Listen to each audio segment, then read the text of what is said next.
Il comune di Agna, stretto tra i centri di accoglienza, chiusa la base di San Siro, svuotata come promesso da Matteo Salvini, resta aperta quella di Cona.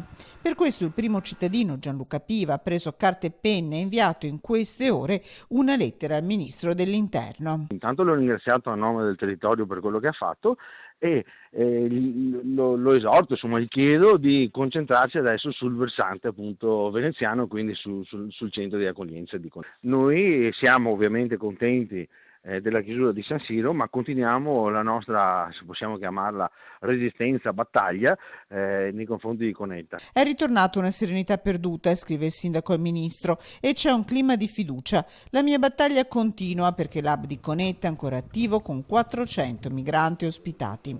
Continua il via vai nel piccolo comune, racconta, dove a suon di ordinanza è riuscito a porre una serie di paletti, ma il centro veneziano, ribadisce, va chiuso. Ha dimostrato che volere e potere e San Siro l'ha fatto. Adesso, a mio avviso, dobbiamo comunque, consci del fatto che se dice una cosa la mette in pratica, lasciamo il tempo che lavorino anche su Conetta, che trovino una sistemazione, perché comunque circa 400 persone ci sono ancora.